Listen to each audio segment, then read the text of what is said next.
നേരെ നേരെ വരുന്ന രീതിക്ക് നമ്മൾ എന്ത് ചെയ്യുക, ചെയ്ത് കൊടുക്കാം.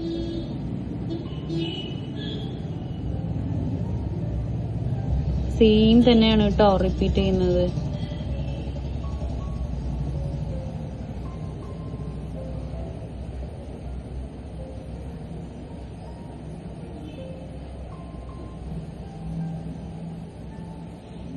ഓക്കെ, എന്നിട്ട് നമ്മൾ ഇവിടെ പുറത്ത് കാണിച്ചു തരാം. ഇവിടെ നിന്ന് ഇങ്ങനെ കൊണ്ടുവന്ന് ഇങ്ങോട്ട്, ഇവിടെ നിന്ന് ഇങ്ങനെ കൊണ്ടുവന്ന് ഇങ്ങോട്ട്, ഇങ്ങനെ ചെയ്തു കൊടുക്കുക. ഓരോന്നിൻ്റെ നേരെ നേരെ ആയിട്ട് ചെയ്തു കൊടുക്കുമ്പോൾ നല്ല ഭംഗിയായിട്ടുണ്ടാവും കേട്ടോ. ഇനി നമുക്കിത് എന്താ പറയുക, ചെയ്ത് കഴിഞ്ഞതിന് ശേഷം ഇതിൻ്റെ എൻഡ് വേണമെങ്കിൽ തിക്ക് ചെയ്ത് കൊടുക്കുക. തിക്ക് ചെയ്യുമ്പോൾ തിക്ക് ലൈൻ ചെയ്യുന്ന മെത്തേഡിൽ തന്നെ ലൈന് കൊടുത്തിട്ട് തിക്ക് ചെയ്ത് കൊടുക്കുക കേട്ടോ. അപ്പോൾ കുറച്ചുകൂടെ ഭംഗിയുണ്ടാവും. ഇതുപോലെ ലൈന് കൊടുത്തിട്ട് ഇതിങ്ങനെ ഫില്ലിങ് ചെയ്ത് കൊടുക്കുക. അതേപോലെ മുകളിലത്തെ ഭാഗവും നമ്മളിവിടെ ലൈന് കൊടുക്കുക. ദെൻ ഫില്ലിങ് ചെയ്ത് കൊടുക്കുക.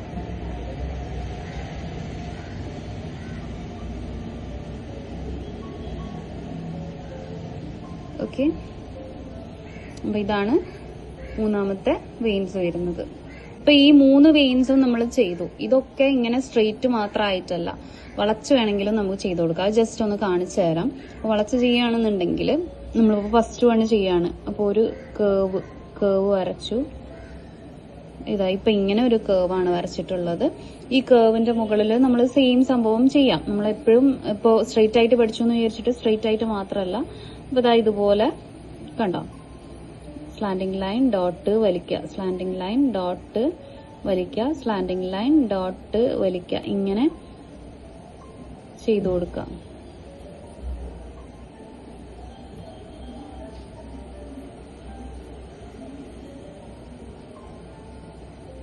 ഇങ്ങനെ കേവ് ആക്കി ചെയ്യുമ്പോൾ നമുക്ക് വേണമെന്നുണ്ടെങ്കിൽ എന്ത് ചെയ്യാം, സ്റ്റാർട്ടിങ്ങിൽ വലുതാക്കിയിട്ട് മുകളിലേക്ക് ചെറുതാക്കി കൊണ്ടുവരണമെങ്കിൽ പ്രഷറിങ് കുറച്ച് കൊടുത്താൽ മതി. ഡോട്ടിന്റെ പ്രഷറിങ് കുറച്ച് കൊടുത്തു കഴിഞ്ഞാൽ ചെറുതായി വരും കേട്ടോ. അതേപോലെ തന്നെ ഓപ്പോസിറ്റ് സൈഡിലും ഞാൻ ചെയ്യുന്നുണ്ട്.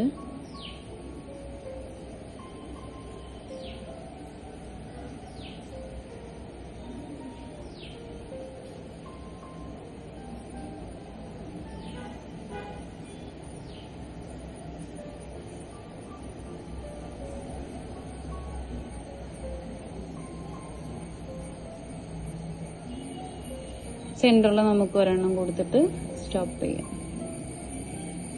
കേട്ടോ. അപ്പോൾ സ്ട്രെയിറ്റ് മാത്രമല്ല, വളച്ചിട്ട് വേണമെങ്കിലും നമുക്ക് ചെയ്ത് കൊടുക്കാം. അതേപോലെ തന്നെയാണ് ഇപ്പോൾ ഇതേപോലെ മാത്രമല്ല കേവ് ആക്കുന്നത്, ഇങ്ങനെ ചുരുട്ടി വരുന്ന രീതിക്ക് വേണമെങ്കിൽ ഇങ്ങനെയൊക്കെ ചെയ്ത് കൊടുക്കുക. ഇങ്ങനെ ചുരുട്ടിട്ട് വേണമെങ്കിൽ ഇതിന്റെ മുകളിൽ ലീഫ് ചെയ്യണമെന്ന് ചെയ്യാം. അതല്ല ഇനിയിപ്പോൾ ഡ്രോപ്പ് ചെയ്യണമെന്നുണ്ടെങ്കിൽ ഡ്രോപ്പും ചെയ്ത് കൊടുക്കുക കേട്ടോ.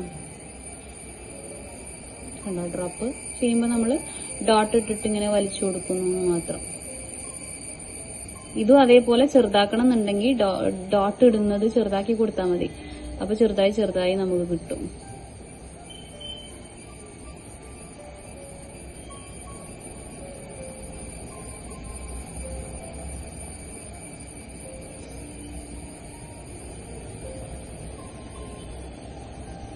അതേപോലെ നമ്മൾ ഇപ്പുറത്തെ സൈഡിലും ചെയ്തു കൊടുക്കുക.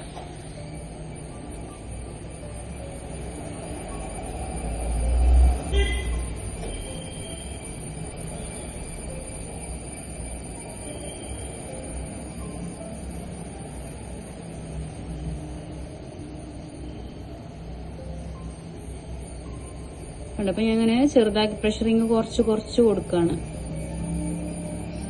ഞാൻ സെന്ററിൽ വേണമെങ്കിൽ ഒരെണ്ണം വലുതാക്കിയിട്ട് ചെയ്ത് കൊടുക്കാം. അപ്പോൾ നമ്മൾ ഇതുപോലെ മാത്രമല്ല, ഇങ്ങനെ വേണമെങ്കിലും കേവ് ആക്കിയിട്ട് നമുക്ക് ഈ ഡിസൈനൊക്കെ ചെയ്ത് കൊടുക്കാം.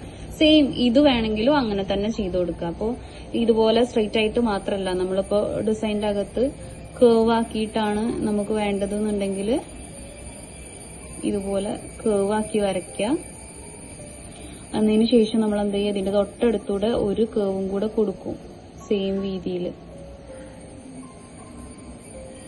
ഇതിന്റെ അകത്ത് നമുക്ക് സെയിം സംഭവം ചെയ്ത് കൊടുക്കാം. ഇതുപോലെ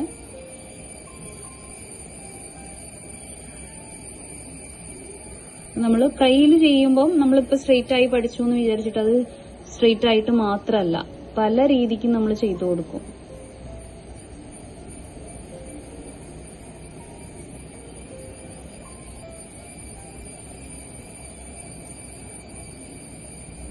ഇനി ഓപ്പോസിറ്റ് സൈഡിലും അതേപോലെ തന്നെ നമ്മൾ അപ്ലൈ ചെയ്ത് കൊടുക്കാം.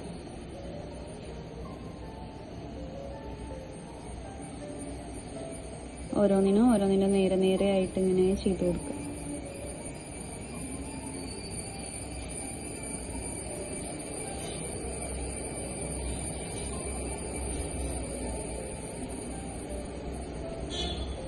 ഈ വെയിൻസ് ചെയ്ത് കൊടുക്കുമ്പോൾ നമ്മൾ നോർമലി സൈഡ്സ് തിക്ക് ചെയ്ത് കൊടുക്കും. അപ്പോഴാണ് കുറച്ചും കൂടെ ഭംഗിയായിട്ട് നമുക്ക് കിട്ടുക. അപ്പോൾ വെയിൻസിന്റെ ഇത്ര പോർഷനാണ് നമ്മൾ പഠിക്കുന്നത്. ഇത് മാത്രമല്ല, ഒരുപാട് പോർഷൻസ് ഉണ്ട്. 1 മന്ത് കോഴ്സിലാണെങ്കിലും ഡിപ്ലോമ മെഹന്തിയിലാണെങ്കിലും ഒരുപാട് പോർഷൻസ് നമുക്ക് വെയിൻസും കാര്യങ്ങളൊക്കെ പഠിക്കാനുണ്ട് കേട്ടോ. അപ്പോൾ ബേസിക് ആയിട്ടുള്ള കുറച്ച് പോർഷൻസ് മാത്രമാണ് കാട്ടിയിട്ടുള്ളത്. ഓക്കെ.